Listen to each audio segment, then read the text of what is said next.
네, 여러분 반갑습니다. 시바쌤입니다. 자, 오늘 국토안전관리원 자기소개서 한번 같이 써봅시다. 유튜브에서 늘 하던 대로 요런 거 알려드리고요. 하단 고정 댓글 링크 따라가시면은 템플릿하고 예시 있으니까 보시면서 완성해 보시면 되겠죠. 시작하기 전에 구독, 좋아요 부탁드리면서 바로 시작해 봅시다. 굉장히 마음이 가벼워집니다. 특징부터 살펴보면 자기소개서 적부입니다. 그러니까 면접 활용에 초점을 두고 작성하시면 되겠죠. 항목 1번부터 바로 가볼게요. 항목 1번은 핵심 가치에 관한 질문입니다. 요거 키워드 4개 중에 2개를 활용해서 우리 원에 어떻게 적용할 수 있는지 설명해 달라고 얘기를 합니다. 요건 조직 적합도를 평가하는 항목이고, 우리 조직의 핵심 가치를 달성할 수 있는 사람입니까? 요걸 이제 물어보는 거죠. 그래서 핵심 가치가 총 4가지가 있는데, 일단 두 번째 거는 쓰시지 않는 걸 추천드립니다. 왜냐하면, 항목 2번에 요걸 표현할 수 있는 항목이 있어요. 질문이 있기 때문에, 전문성 부분 같은 경우에는 항목 2번에서 어필을 하시고, 1, 3, 4번을 가지고 쓰셔야 되는데, 자, 제가 어떤 경험이 이런 키워드에 해당하는지 적어놨죠. 요약하면 이런 거 쓰시면 돼요. 규정 준수를 해서 신뢰를 얻은 사례, 혹은 내가 정직함을 유지해서 거짓말을 할 수 있었는데, 거짓말을 하지 않고 내가 굳이 밝히지 않으면 이익이 갈 수 있는 상황이었는데, 뭐 이런 거 있죠. 내가 성적이 실제로는 90점을 받았는데, 표기상으로는 92점이 돼 있는 겁니다. 그러면 내가 진실을 밝히게 되면 이 점을 손해보는 상황이죠. 근데 그럼에도 불구하고 나의 이익을 포기하고 저 90점인데 이상해요. 이렇게 말하는 게 정직한 태도로 신뢰를 얻는 겁니다. 그래서 규정을 준수했거나 정직한 태도로 신뢰를 얻은 사례를 기술하시면은 요 3가지 키워드 어떤 것이든 연결시켜서 적을 수 있다라는 거죠. 자, 그래서 작성 플롯은 이렇게 가져가시면 됩니다. 핵심 가치 2개를 실현한 경험. 저는 이러이러한 가치를 실현한 경험이 있습니다. 그 당시에 규정을 지키기 매우 힘들었어요. 혹은 정직함을 지키기 매우 힘들었어요. 하지만 저는 그 정직함과 규정을 지키기 위해서 노력했고 신뢰가 형성이 됐습니다. 그래서 저는 이 기관의 핵심 가치를 실현할 수 있는 사람이고 입사 후에도 그렇게 행동하겠습니다. 이렇게 하시면 끝이 나는 거죠. 자, 그래서 예시 보여드리면 이런 겁니다. 어떤 경험에서 어떤 가치를 중시해서 뭐 신뢰를 얻었습니다. 마지막은 신뢰를 얻었습니다. 이렇게로 마무리하면 되겠죠. 2가지식으로. 그래서 키워드 하나 선택하고 신뢰를 얻었습니다. 이렇게 하면은 핵심 가치 2개 키워드가 다 들어가는 거잖아요. 이렇게 2가지씩 한 다음에 이제 왜 그 규정 또는 정직함을 지키기 어려웠는지 이런 걸 적어야 되겠죠. 그래서 제가 제시드리는 사례는 요겁니다. 이런 거 많이 하시죠. 뭐 하중 실험 같은 거 하는데 원래 원칙상은 재료를 교체할 때 장비 전원을 완전히 차단해야 됩니다. 근데 이런 거 하실 때 보통 안 하시죠, 맞죠? 왜냐하면 그 껐다가 또 켜야 되니까. 그래서 번거롭고 실험 시간도 오래 걸렸기 때문에 다른 사람들은 전부 다 전원을 켠 채로 뭐 이렇게 하더라. 그러니까 규정을 위반하더라. 그럼에도 불구하고 어떻게 돼야 돼요? 전개가 나는 그것을 지키기 위해서 노력했다로 들어가야 되겠죠. 그리고 규정을 그냥 지키기 위해서 노력했습니다 보다는 어떤 게 더 좋냐면 다른 사람들도 지키게 만들었습니다는 다가 더 좋아요. 나만 지키는 게 아니라 주변에 좋은 영향력을 줄 수 있는 사람이라는 거죠. 그래서 나도 지키기 위해서 노력했고 다른 사람들도 설득해서 그 규정을 지킬 수 있도록 만들었다. 그래서 이렇게 교수님의 신뢰를 얻을 수 있었다. 이런 내용으로 이제 전개를 하는 거죠. 그러니까 규정을 준수하거나 정직한 태도를 유지함으로 해서 타인의 신뢰를 얻었던 경험을 제시해 주시면 되는 거예요. 그래서 저는 이제 안전과 규정에 있어서는 양보가 없는 사람이다. 그래서 입사 후에도 철저히 규정 준수와 안전 관리를 할 수 있는 사람입니다. 이렇게 마무리하시면 되는 겁니다. 자, 항목 2번 가볼게요. 새로운 문제에 대해서 기존에 없던 요거 나오면 문제 해결 능력 평가죠. 제가 늘상 말씀드리지만은 문제 해결 능력은 문제 해결 프로세스, 문제인식, 원인 분석, 대안 제시, 결과물 피드백. 요게 이제 4가지 이제 프로세스인데 문항에 따라서 어떤 부분을 중점적으로 평가하는지가 달라지게 됩니다.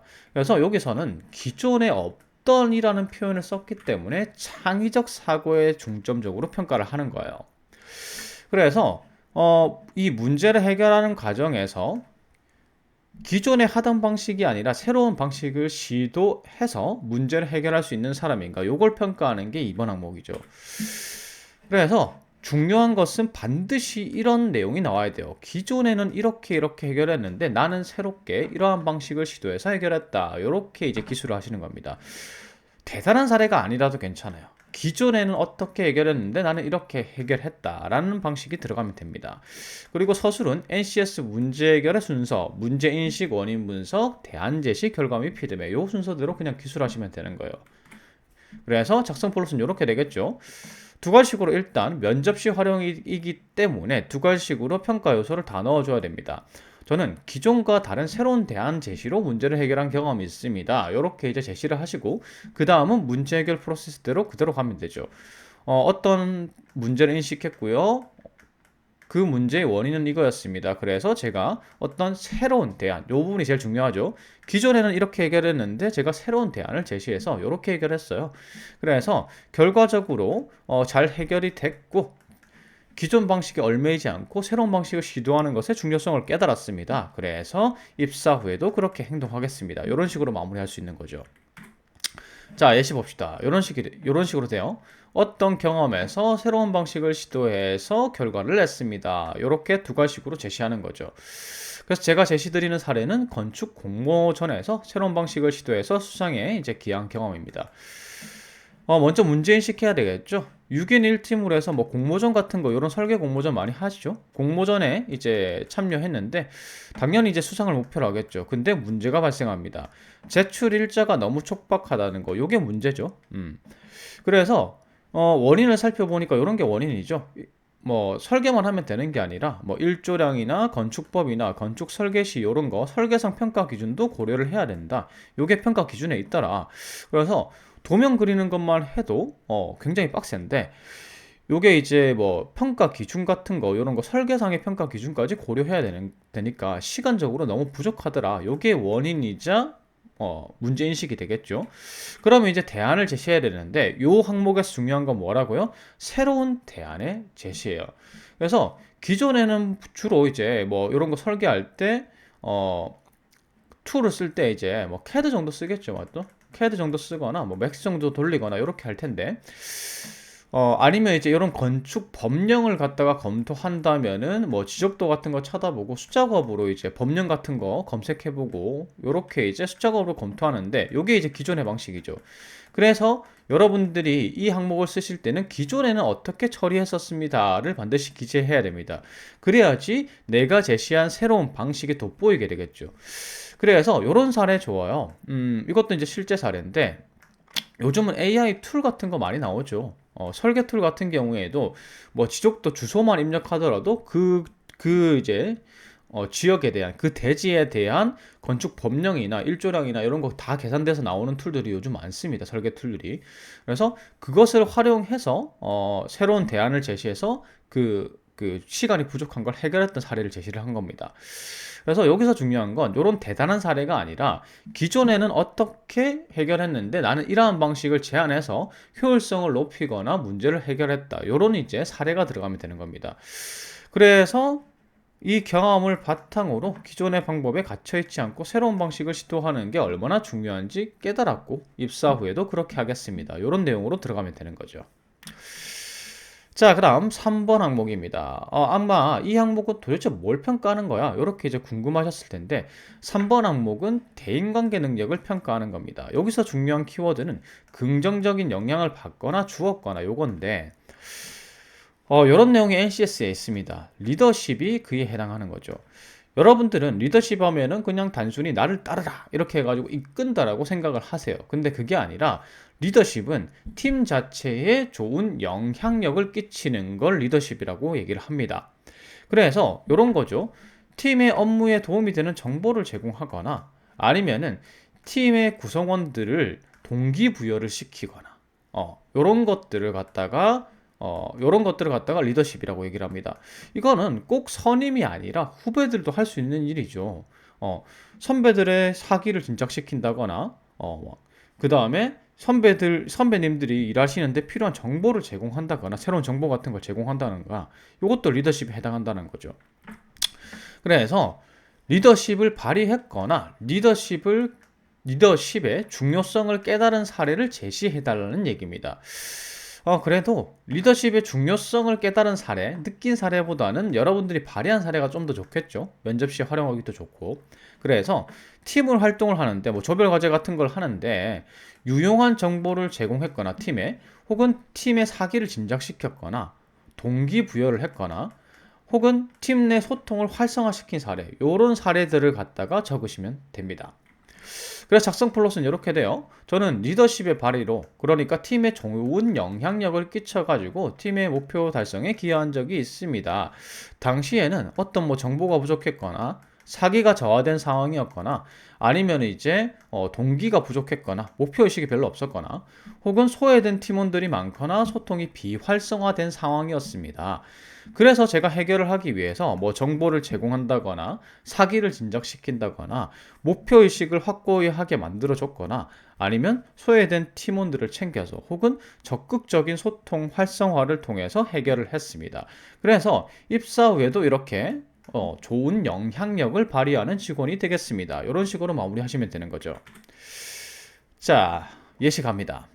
어떤 경험에서 이런 거 들어가면 돼요. 좀 구체적으로 팀에 유용한 정보를 제공하고 소외된 팀원들을 소통에 참여시켜서 팀에 긍정적인 영향을 줬다. 그러니까 요거 있죠, 요거 제가 말했던 뭐 정보 부족이라든가 사기 저하라든가 동기 부재라든가 소외된 팀원이 있다든가 이런 문제들을 해결해서 팀에 긍정적인 영향을 줬습니다. 이렇게 이제 두 가지 문장을 쓰는 거죠. 그 다음에 이제 상황 제시해야 되겠죠. 제가 제시 드리던 사항은 이제 데이터 청년 일자리 사업이 작년 재작년 많이 했잖아요. 그것에 관한 사례입니다.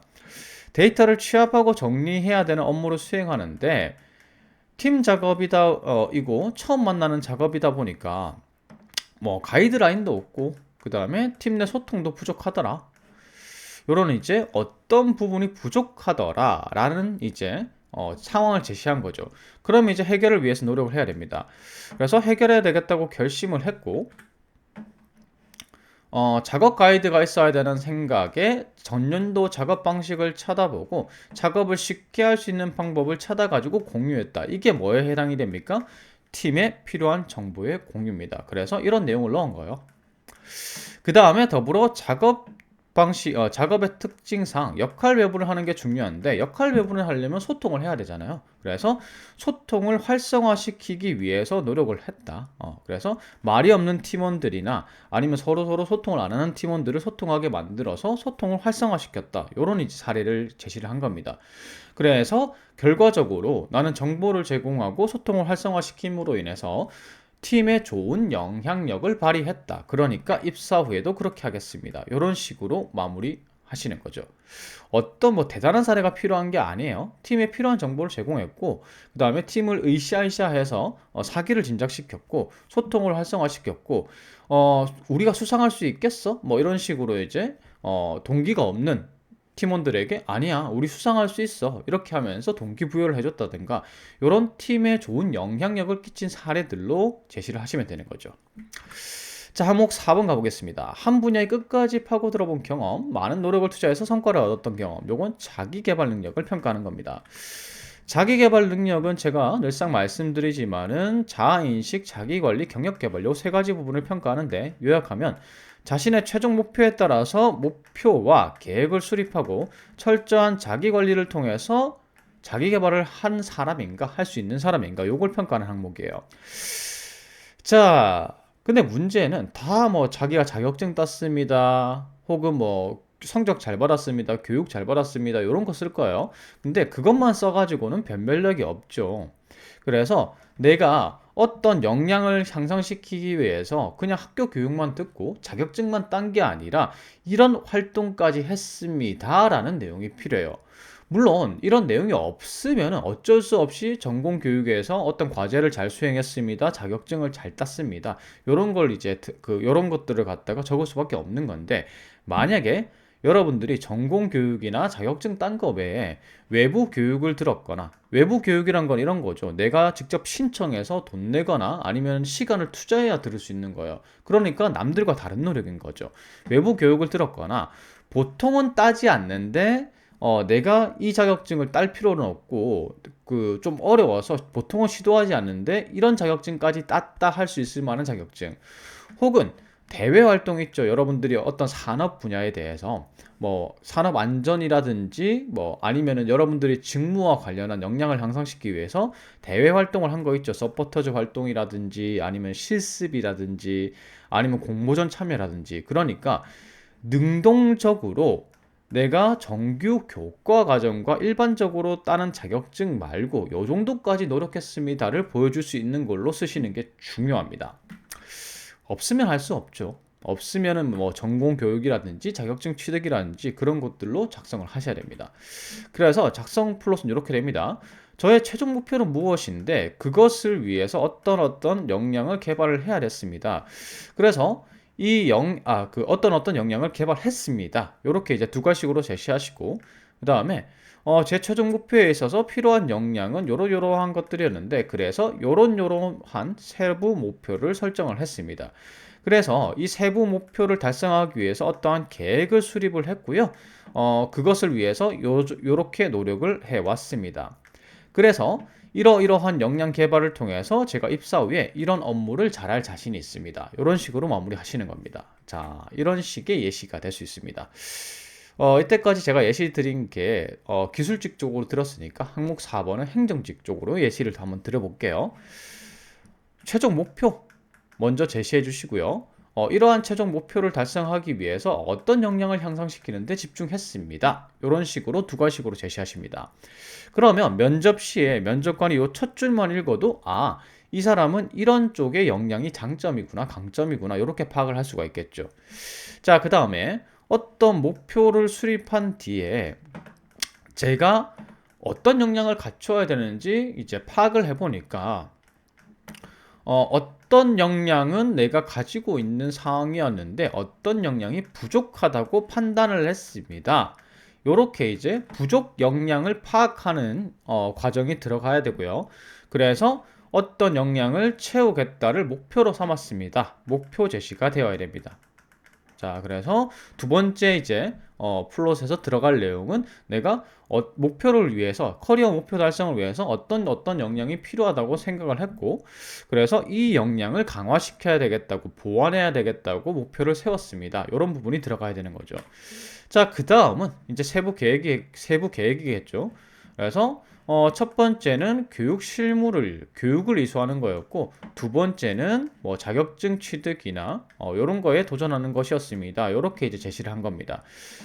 그래서 구체적으로 계획을 세웠고 수행을 했습니다. 이런 내용이 들어가는 거죠. 그래서 교육을 받는 게 계획이었고, 이렇게 교육을 이수해서 어떤 역량을 습득했습니다.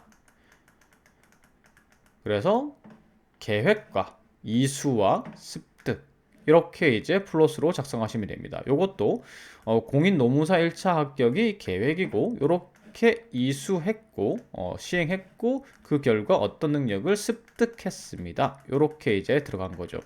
그래서 이러한 과정을 통해서 어떤 역량을 습득했고 그를 바탕으로 어떤 업무를 잘할 자신이 있습니다. 이런 식으로 마무리하시면 항목 4번을 완성하실 수가 있습니다.